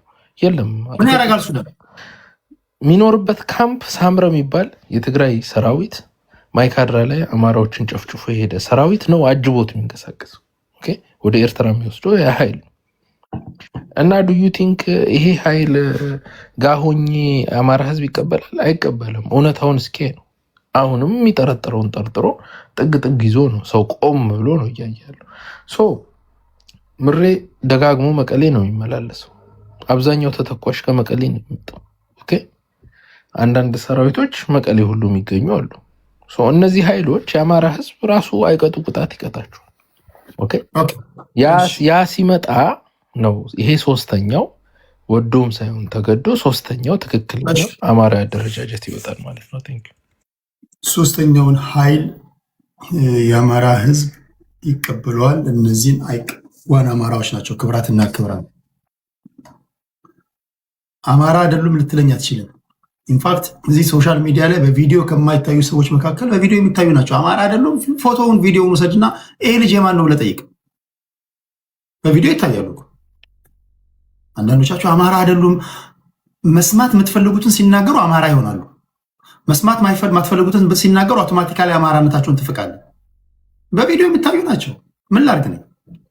የሰው ልጅ በቪዲዮ ከታየ ምን ታደርጋለህ? አሁን ለምሳሌ እኔ የማንኪያ ብሔር ተወላጅ ነኝ። ኦኬ የማንኪያ ብሔር ተወላጅ አይደለም። ቪዲዮውን ውሰድና ጠይቅ። ይሄ ልጅ ብሔሩ የት ነው ምናምን ብለህ ጠይቅ። ተደብቄ ባወራ ኦኬ። ለማንኛውም ይመቻችሁ። ታፕ አድርጉ። ቴዲ ባይሆን ይህን ቃሌን ያዝ። እዚሁ ቤት በጣም በጥቂት ወራት ውስጥ በጣም ባጭር ወራት ውስጥ ይሄ ድርጅት ፈርሶ እኔ በዛ ላይ ሀሳብ ለመስጠት እመጣለሁ። ይሄ አሁን እነ አርበኛ ዘመነ ካሴ የወያኔ ድርጅት ፈርሶ እኔ እመጣለሁ። የወያኔ ድርጅት ነው የምትለው? እሺ ሌሎች አማራ ልጆች ሚሉትን እንሰማለን። እንደ አንድ አኪላ እንደ ዋና አማራ ሀሳባቸውን ትሰማላችሁ። ካልተመቻችሁ ደግሞ ወደ ተመቻችሁ ትሄዳላችሁ። ይሄ የኛው ጉድ ነው። ክልል 3 ውስጥ አማራ ክልል ውስጥ ያሉ የፋኖ ኃይሎች እንግዲህ ሶስተኛ ሀሳብ አለ። የመጀመሪያዎቹ መደራደር ያስፈልጋል ብለው በሰላማዊ መንገድ ለመታገል ገብተዋል። ባርጌኒንግ ፓወራቸውን ስላጠናከሩ ነው ብሏል። እነዚህኛዎቹ ደግሞ ከሻዕቢያና ከቲፒኤልኤፍ ጋር የሚሰሩ ናቸው፣ ሀገር ለማፍረስ የሚመጡ ናቸው ብሏል። ትክክለኛው ፋኖ ሶስተኛው ኃይል ነው። ስም የላቸውም። ኢንቪዚብል ፎርስ የሚባለው ማለት ነው። ክብራትና ክብራት አማራ አኪላ ትንታኔ እሱን ያለን እንግዲህ ብዙ ሰዎች የሚደግፉት አሉ፣ ብዙ የሚቃወሙት አሉ። እናንተ መርጣችሁ ትሰማላችሁ። ወደ ኮልሚ ማሜ እንሄዳለን።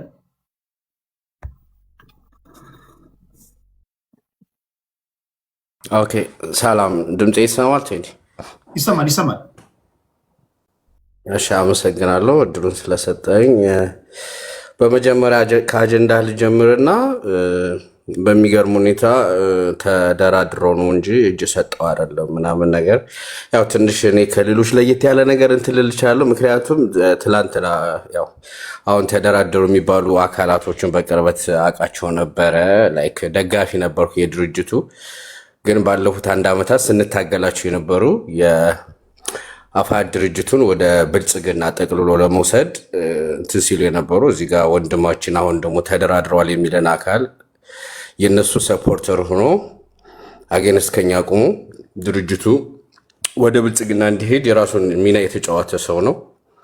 ለዛ ነው አሁን ደግሞ ላይክ ተንከረፈው እጃቸውን ሰጠው። በሚገርም ሁኔታ ኢማጂን ተደራደሩ ኢጋድ ምናምን ባሉበት ምናምን ተባለና የት ቢያንስ እንደ ቲፒኤልኤፍ ፕሪቶሪያ ላይ መሄድ ባይችሉ ታንዛኒያ እንደ ኦነግ መሄድ አልቻሉም። ቁጥቋጦ ስር ማለት ነው በሚያስቅ ሁኔታ።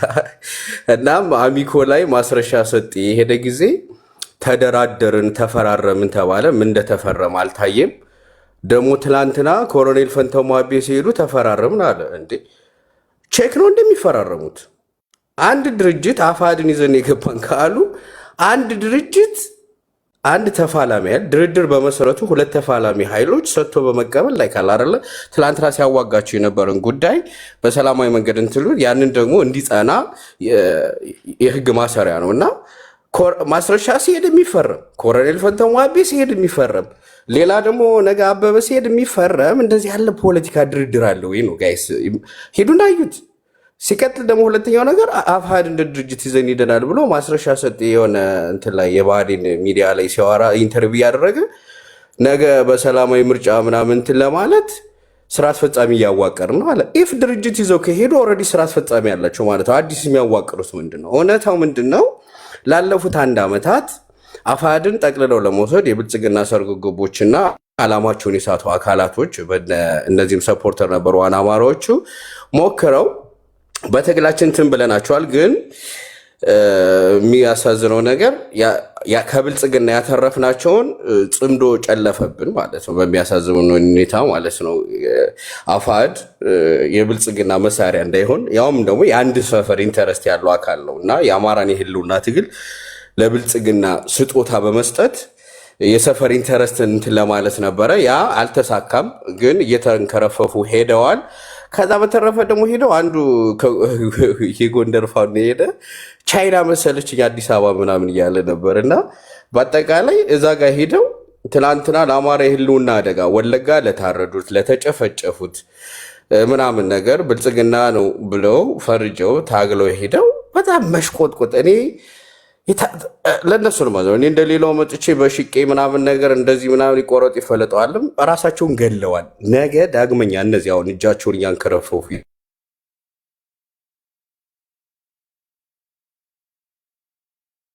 ዳግመኛ አማራ ፊት እታገልልሃለሁ ብሎ መምጣት የማይችሉ ራሳቸውን ያዋረዱ ናቸው። የአማራ እናት ማህፀን ለምለም ነው።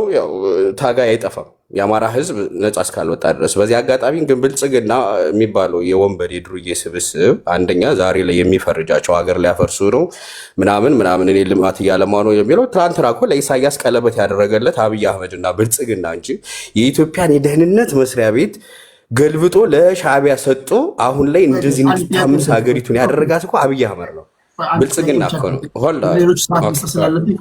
አንድ ጥያቄ ብቻ ግልጽ መሆን ስላለብን ጋይስ፣ እኔ በተለይ የሚያደምጡ ሰዎች እያደረጋችሁ ያላችሁትን ትግል ከጥያቄዋ በፊት በሄድባት አሪፍ ነበር። እያደረጋችሁ ያላችሁትን ትግል ህዝቡ ማወቅ አለበት እኮ። አሁን የምታደርጉትን ትግል ታጣቂዎቹ ብቻ ናቸው የሚያውቁት ወይ ደጋፊዎቹ ናቸው? ህዝቡ አያውቅም። አንዳንዱ እንደውም ትግል የተደረገ መሆኑንም አያውቅም። አሁን የኔ ጥያቄ አንተ ያለበት ትክክለኛው የፋኖ ኃይል የትኛው ነው? ኮልሚማሜ በምን መንገድ ነው አንተ ያለበት? መጀመሪያ ስሙን ትነግረናል። የትኛው ፋኖ ነው የምትደግፈው? በምን መንገድ ነው የአማራን ህዝብ ጥያቄ እንመልሳለን ብላችሁ የምታስቡት?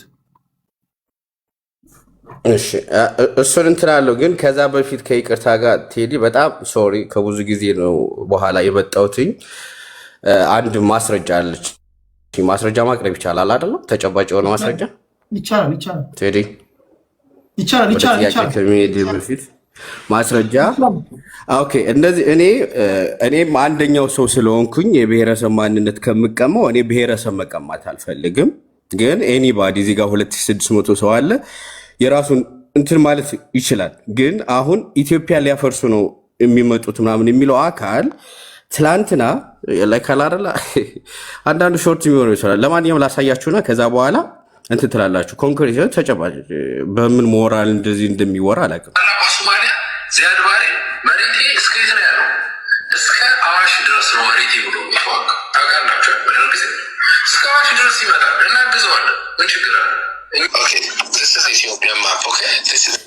ሊስን አሁን በአማርኛ ነው። ትናንትና ዚያድ ባሬ አዋሽ ድረስ ሆልዳውን ሚት አድርግ ራስን ትከላከላለህ፣ ችግር የለውም። ያ ትከላከላለህ። ሌላ ሎጂካል የሆነ ማስረጃ አለ ተጨባጭ። ዚያድ ባሬ አዋሽ ድረስ ነው የሶማሊያ መሬት ብሎ ኢትዮጵያ ቆርጦ ሊወስድ ሲል ነበረ። አሁን ዚያድ ባሬ ቢመጣ ሶማሌዎች አዋሽ ድረስ ሀገራችን ነው ብሎ ቢመጡ እናግዛለን። አንድ ያዙ ኖት ያ ብቻ የኢትዮጵያን ካርታ በኢትዮጵያ የፖለቲካ ሰማይ ስር በሶሻል ሚዲያ ለመጀመሪያ ጊዜ የኢትዮጵያን ጂኦግራፊ ማፕ በአደባባይ ያውም ደግሞ ለሶማሌዎች በእንግሊዘኛ አዳምጡ። ባይዘዊ ቴዲ ስለ ኢትዮጵያችን ማምን እያልክ ነው። ሀውቱ ከዛሬ በኋላ ይህን ሰው እንዴት እንደምታስገባው እዚህ ቤት አላውቅም።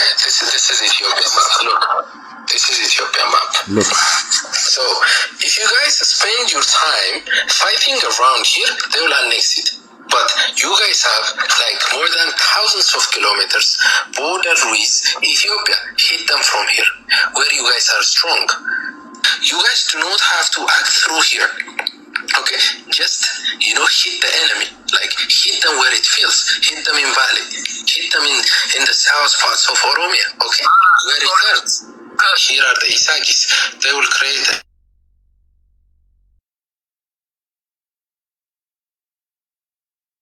ድምፁ ይሰማችኋል? ለእኔ አይሰማኝም። ቆመሃል። ኮልሚ ኔትወርኩ ነው። ድምፅ እኮ ያው እንዲህ ነው የተቆረጠበት ጋር ይቆማል። ራስን ትከላከላለች። የግብፁም እኮ አለ አማራ ኪላ። ይቅርታ ኧረ እኔ ጋም አለ እሱ እንኳን። ኧረ መድኃኒዓለም በመድኃኒዓለም ይሄ እኮ ጋይስ ቆይ ተመልሶ ይመጣል።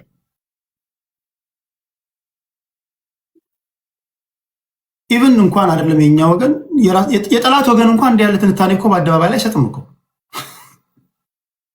ኢቭን የጠላት ወገን እኛ እንድንጠፋ የሚፈልግ እንኳን አካል እንዲህ አይነት ነገር እኮ በአደባባይ አይናገርም። አይደለም ከኛ ወገን ለማመን ይከብዳል። አለሁ ተርፍ ያለው ጋይስ ምንድነው? ጸበ ሰውር ነው ምንድነው እንደዚህ ያደረገኝ? ይቅርታ ጋር ልጨርስላችሁ። ኧረ ጉድ ሶሪ። ምንድነው እንደዚህ ያደረገኝ? ሪፖርት አደረጉብኝ። እናንተ ዋና አማራዎች ተሰብስባችሁ ምንድን ነው? ይጨርስ። ሶሪ አይታይም ቪዲዮ ጋይ ሰራፎ ሪፖርት አታድርጉ። አይደብራችሁም እንዴ? ማንም አላደረገም። ሀሳቡን ግለጽ። ማን ሪፖርት ያደርግባል? ወርደ በኮኔክሽን ሪፖርት ላለን እዚህ ስፔሲፊካሊ አንተ ለይቶ ሪፖርት የሚያደርግ የለም። አሳይ ኔትወርክ የሰገጤ ወሬ እኮ ይገርም። ሀሳቡን ግለጽ ዝም ብለህ እንዴ። ምን ነክቶ ነው ሰው እየተረጋ ቴዲ ማሰደብ ጀመርክ እንዴ? አዲስ አለ from here are fighting with the Hargeisas. They will populate this area. So if Somalia has to act here, I'm really happy to see no history. Okay. ሶሪ አመሰግናለሁ ቴዲ። ምንድነው ይሄ? ትላንትና ይሰማል ድምጼ ቴዲ? ይሰማል። እኔ ይሰማኛል። ትላንትና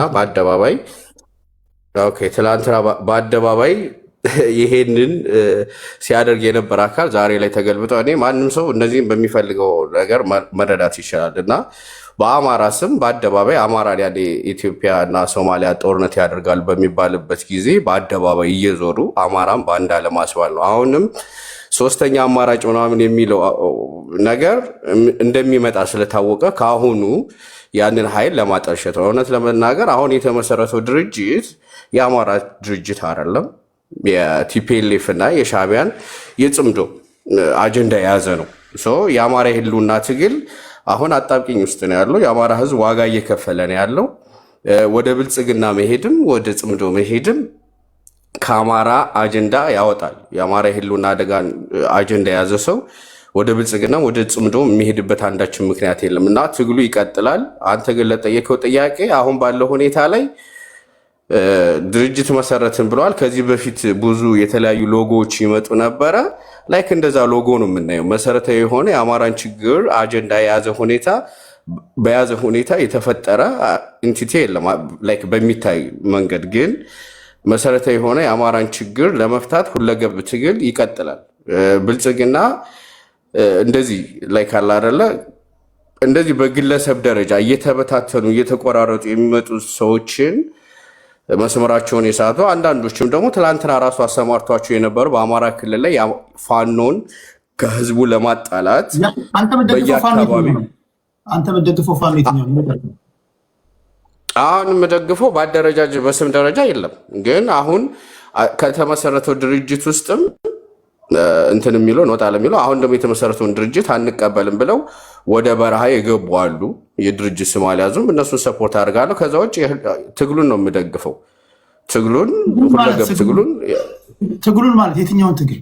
ሁሉም ትግል ነው እኮ ነው። ፋኖ የአማራ የህልውና ትግል አንድ ክፍል እንጂ ፋኖ ብቻ አይደለም። ፋኖ ላይ የተንጠለጠለ የአማራ የህልውና ትግል የለም። ሁለገብ ትግል ነው የሚደረገው። ግልጽ እንዲሆን አሁን ምንድን ነው የምትደግፈው? ገና በይመጣል የሚመሰረተው ነገ በተስፋ ነው የምጠብቀው ወይስ ካሉት ነው የምትደግፈው? የትኛውን ፋኖ ነው የምትደግፈው? ለእንትን እንዲመች ነው ግልጽ እንድታደርግልኝ ስለፈለኩ። አሁን ባለው ደረጃ በስም የለም። በስም የሚገለጽ ምናምን ይሄ ነው ብዬ የምነግርህ የለም። አሉ እንትን የምንላቸው ሰፖርት የምናደርጋቸው አካላቶች አሉ። ድርጅት መስርተው አሁን ባለው ሁኔታ እንትን አላሉ። ትላንትና ሰፖርት አድርገው የነበረው አፋድ ነው። አፋድ በተደረገበት በቲፒኤልኤፍ እና ሻዕቢያ ዘመቻ አንድነት ብለው በምግብ እየታገዙ አፋድን ለማጥፋት ብዙ ሰርተው አልችል ሲሉ የቀረው ደግሞ የብልጽግና አካል ነበረ። በሁለት በሶስት ጎራ ነበር አፋድ ጦርነት የተከፈተበት። የተወሰኑ ኃይሎች ወደ ብልጽግና ሄደዋል። ቀሩ ደግሞ አፋድ ፈርሷል። ግን ደግሞ እነዛ አካላቶች በተደረገብን በማንነታችን ምክንያት በብሔራችን በውስጥም ሽኩቻ ከፈረስክ ተሸንፈሃል። በቃ ሰርቫይቭ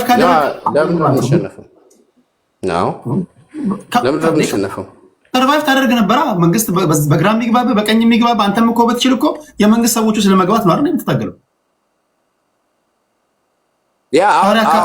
አሁን ባለው ሁኔታ የቀድሞ አፋድ እንደ ደጋፊም አባላቶችም አዲስ በተመሰረተው ድርጅት ከቲፒኤልኤፍ እና ከሻዕቢያ አጀንዳ አውጥተን ትክክለኛ መስመር እናስይዘዋለን ብለው የሚያስበው አሉ። አይ ይሄ መሆን የለበትም ብሎ ደግሞ መሬት ላይ ካሉም ወደ በረሃ እየገቡ ያሉ አሉ። ያንን አንደግፍም ብሎ ይቆሙ አሉ። ነገ ከነገ ወዲያ የጋራ አቋም እያዛ ገና እኮ ሂደት ላይ ያለ ጉዳይ ነው። ገብቶሃል አይደለም? የግዴታ ደግሞ ትግል ለመደገፍ የሆነ ተስፋ አይደለም። ወረድ ቆይ ሆላ አሁንም እኮ ይህንን ሁለቱን ወደ ብልጽግና የሄዱት ገና ያልተመሰረተው አሉ። ኦልሬዲ እየታገሉ እኮ ነው። ኦልሬዲ እየታገሉ ነው ያሉት። ገብተዋል። ኦኬ ለማንኛውም ቴንኪዩ። ግን በኢትዮጵያ አንድነት ብሔራዊ ጥቅም ምናምን ስትል ስለነበር የኢትዮጵያን ብሔራዊ ጥቅም አለ እንደዚህ መጠየቅ ለመሰለ ቁም ነገር እያሾፈን ያለ ነው ህዝብ ላይ ነው። እኔ የአማራ ህዝብ ችግር አለበት ወይ እስኪ ሰለቻችሁ ድረስ ብዙ ጊዜ ተናግሬያለሁ። ምን ጥያቄ ያለው የአማራ ህዝብ እንደ ህዝብ መከራ ድራማ የተሰራበት ህዝብ ነው። ግን አሁን ከነበረበት ችግር በላይ አሁን የሚደረገውን ትግል ታኮ የሚደረገው ነገር ግን የበለጠ ድራማ ነው፣ የበለጠ መከራ ውስጥ የከተተው ነው። ያ ግን ቴዲ በዚህ አጋጣሚ ከይቅርታ ጋር አንድ ሰው የሆነ አካል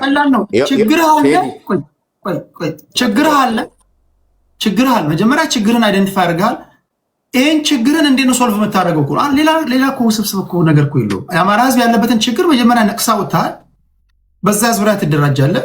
በዛ ዙሪያ ላይ እንዴት ነው ህዝቡ ነፃ የምታወጣው? ወይም ደግሞ እንዴት ነው ፕሮብለም ሶልቭ የምታደርገው ነው። ሌላ ነገር የለውም። አፋባ አፋጉ ምናምን እያልክ የህዝቡ መከራ ነው የሚብሰው ነው እኮ እያልኩ ያሉት። ይሄ ለሁሉም ነው የሚሰራው። ቲፒኤልኤፍ ዛሬ ወደዚህ ከመግባት በፊት ከ8 በላይ ፓርቲዎች አሉ። የትግራይ ህዝብ ችግር ግን እንደምታዩት ነው። ኦሮሚያ ክልል ትናንትናና ሬስቶራንት ውስጥ የነበሩ ምግብ ቤት ሊበሉ የገቡ ምስኪኖች ተገድለዋል፣ ተረሽነዋል በታጣቂዎች እንትን ማለት ነው።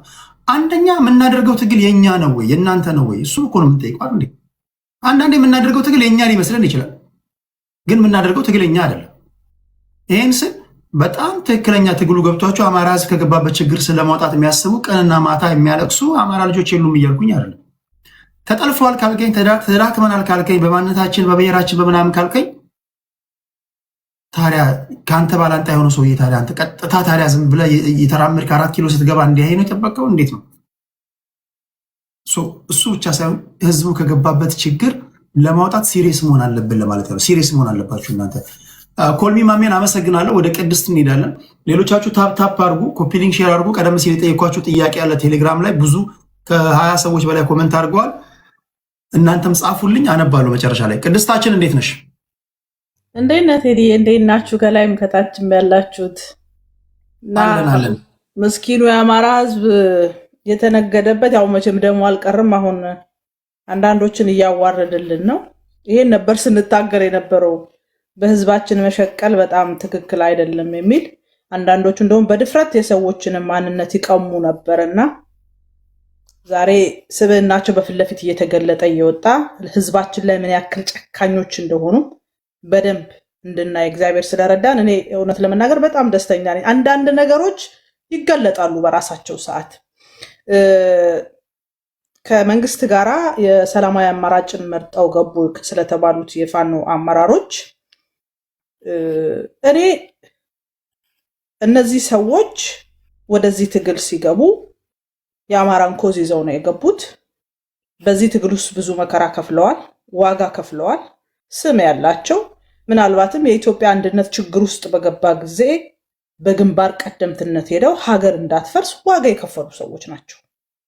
ዛሬ እነዚህ ሰዎች ትግሉ ውስጥ ቆይተው ትግሉ የትጥቅ ትግል ስታደርግ በየጊዜው የሚመጡት አዳዲስ ነገሮች እያስተማሩህ እየተቀየርክ እየገመገምክ መሄድ ስትችል ነው አንተ ለተነሳረበትን ዓላማ ማሳካት የምትችለው እንጂ ከዚህ ቀደም ሲደረግ እንደነበረው በቃ ሂድ ግፋ፣ እዚህ ትገባለህ፣ እዚህ ትወጣለህ፣ ለመገምገም ለመደራደር ነገሮችን ቆም ብሎ ለማየት ለማደራጀት የሚደረጉ ነገሮችን እንዳታይ ተደርጎ ተሸብቦ የሄደበትን ነገር ጥሰው ሲወጡ ስም ልትሰጣቸው አይገባም። እኔ ለእነዚህ ሰዎች ትልቅ ክብር አለኝ። ዝም ብሎ ሰዎች አይደሉም። የቻሉትን ሁሉ አድርገዋል። በዚህ ትግል ውስጥ የጎንዮሽ ልፊያዎች ነበሩ። ከፍተኛ የስም ማጥፋት ዘመቻ ተደርጎባቸዋል። በጎንዮሽ ውጊያው በጣም ብዙ ያደራጁት ወጣቶቻቸው ሞተውባቸዋል። ከዛ ደግሞ በግልጽ የተናገሩት ነገር አለ። የዓላማ ልዩነት አመጣን አሉ። የዓላማ ልዩነት ሲያመጡ ከዛኛው ግሩፕ ጋር ከምሰለፍ ከዚህኛው ጋር ብሰለፍ የአማራን ህዝብ እጠቅማለሁ የሚል ነው ይዞ የመጡት። ዋይ ለምንድን ነው ይህ ሀሳብ የሚገፋው?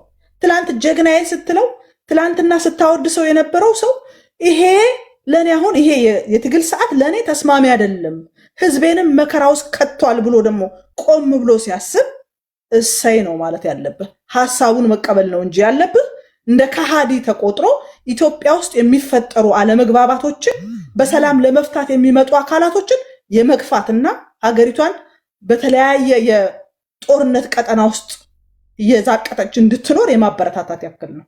አንዳንዶች እንደሚሉት ዝም ብለው አልገቡም። ውይይት አድርገዋል ከመንግስት ጋር፣ በሰላም ለመፍታት ተስማምተዋል ከክልሉ መንግስት ጋር፣ ተፈራርመዋል። የነሱን ሐሳብ የገዙ የፋኖ ትግል እንደሚታወቀው በየቦታው የራሱን አደረጃጀት ይዞ ነው የቆየው።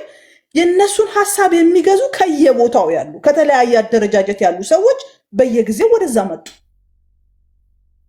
ከዛ ሰላም ስምምነቱ መጣ። ከተማዋን ጎበኙ። ምን ችግር አለ? አዲስ አበባ የነሱ ናት እኮ ከተማቸው ናት እኮ። ትልቁ ጥያቄ የሚሆነው ይዘህ የወጣኸው ዓላማ ላይ ስትታገልበት የነበረውን ነገር በሰላማዊ መንገድ ከመንግስት ጋር መፈጸም ትችላለህ ወይ፣ ልታሳካው ትችላለህ ወይ የሚለውን እዛ ጋር መጠየቅ ይቻላል እንጂ ለምን አዲስ አበባን ጎበኙ? እነሱ ያልጎበኙት ማን ሊጎበኝ ይችላል? ከተማቸው ሀገራቸው ናት፣ ዋና ከተማቸው ናት። ስለዚህ መጎብኘት አለባቸው። ለምን እንደ አዲስ ነገር ይታያል? ምክንያቱም ኢትዮጵያ ውስጥ ከፌዴራል መንግስት ጋር የተጋጨ መሳሪያ ያነሳ የፋኖ ኃይል ብቻ አይደለም። የህወሓት ኃይል አንስቶ በዛ ሁሉ መከራ ውስጥ አልፎ ስምምነት ከወረደ በኋላ ክልል ውስጥ በተፈጠረው አለመግባባት የዓላማ ልዩነት ሲመጣ እነጌታቸው እኮ አዲስ አበባ ሄደዋል። እነሱ እየጎበኙ አይደለም እንዴ? እነሱ እየሰሩ አይደለም እንዴ? ስልጣንም ይዘው እኮ እየሰሩ ነው። ስለዚህ አፕሪሼት ነው ልናደርጋቸው የሚገባው። የትግራይን ህዝብ የሚያዋጣው ከፌዴራል መንግስቱ ጋር ተዋግቼ ሌላ ነገር አድርጌ ሳይሆን በሰላም መወያየት የትግራይን ህዝብ እንዲያተርፍ ያደርገዋል የሚል ዓላማ ይዘው የመጡ ሰዎችን ለምን ትገፋቸዋለህ? አየህ፣ የኛ የማህበረሰባችን ችግር በራሱ ሁልጊዜ ሄደህ ግፋ በለው፣ ጦር አንሳ፣ አንተ ተሸንፈሃል፣ ሰነፍነህ ምናምን እያለ በየቀኑ ተጋደል ነው የሚለው ማለት ነው። ስለዚህ እነዚህ ሰዎች በብዙ መከራ ውስጥ ያለፉ የአማራ የቁርጥ ቀን ልጆች ናቸው። ይህ እስከዛሬ የሰሩትን ነገር ዛሬ ከመንግስት ጋር ተነጋገሩ ብለው በአንድ ጀንበር አፈር ማብላት አይቻልም። እነሱ ታሪክ አላቸው፣ ታሪክ ጽፈዋል። ያዩበት ደግሞ መንገድ አለ። ይሄንን ማክበር እንዳንድ ደጋፊ በተለይ ደጋፊው ይገባዋል። ከዛ በተጨማሪ በዚህ ልዩነት ውስጥ እኔ እስክንድር ትልቅ ነገር አስተምሮን ሄዷል። የዓላማ ልዩነት፣ የአሰላለፍ ልዩነት አምጥተናል ያሉት ወደሚመቻቸው ሲሄዱ፣ የአማራ ህዝብ ግን አንድ ድርጅት መፍጠር አለበት ብሎ ያሰበው ኃይል ደግሞ የእሱ ድርጅት የነበረው እንግዲህ እስክንድር ይታወቃል። አብዛኞቹ ወደዛ ሲሄዱ፣ እሱ ግን በልዩነት ውስጥም ቢሆን እኔ የቆምኩለትን ዓላማ ያሸነፈም ቢሆን በድምፅ ብልጫ ብበለጥም አማራ ግን አንድ ድርጅት እንዲፈጥር እፈልጋለሁ ብሎ ደግሞ ሌላ የተሰለፈ ኃይል አሳይቶናል። ስለዚህ አንድ ድርጅት መጥቷል። ይሄ ድርጅት አሁን እንደሌሎቹ የእንትና ነው የምናምን ነው ምናምን ነገራችን ላይ አንድ ሆኖ በአንድነት የመታገል ጽንሰ ሀሳቡ ራሱ ከመጀመሪያ ጀምሮ የዚህ የእስክንድር ነጋ ነው። በትክክል አማራ ስንል ነበር እኮ አማራ አንድ ድርጅት ያስፈልገዋል አለን። አንድ ድርጅት ደግሞ ሆኖ እንዲመጣ ብዙዎች ለፍተዋል፣ ደክመዋል። እንዴ እስክንድር እኮ ከነበረበት ከሚያምንበት ነገር ወጥቶ ግን አንድ ድርጅት መምጣት አለበት ብሎ ራሱን መስዋዕት አደረገ። ከዚህ በላይ ሀምብልነት የለም። ከዚህ በላይ ለአማራ ህዝብ መቆም የለም። እስክንድር በብዙ ስቃይ ውስጥ እንዳለፈ እናውቃለን። ግን አንድ ድርጅት መምጣት አለበት ብሎ ቆሟል። አንድ ድርጅት ሲሆን እኔ እማየው አንደኛ የአማራ ህዝብ እፎይ ማለት አለበት። የአማራ ህዝብ በሰበባ ሰበብ ጠያቂ በሌለበት ሁኔታ የእናቴ ቀሚስ አደናቀፈኝ እየተባለ መከራውን መቁጠር የለበትም። አሁን ድርጅት መስርታችኋል። አየህ፣ ጥያቄህንም ደርጀት አድርገህ አምጥተህ ለመሞገት ይመችሃል። አሁን ድርጅት አምጥታችኋል። ዘመነ ሰብሳቢ ሆኖ መጥቷል፣ ሊቀመንበር ሆኗል። ሌሎች ስራ አስፈጻሚዎች በስራው እንዲሆነ ተደራጅተህ መጥተህ የአማራን ትግል ወዴት ነው የምትወስደው ብሎ ደግሞ መጠየቅ ያስፈልጋል። ማይቀበሉት ካሉ ለምሳሌ ሶስተኛ ኃይል አለ። ይሄኛው ከሻቢያና ከቲፒኤልኤፍ ጋር የሚሰራ ነው ብሎ እኮ የሚከሱ ኃይሎች አሉ። እንደምታረቅ ሁለቱ ምንድን ነው የሚሉት?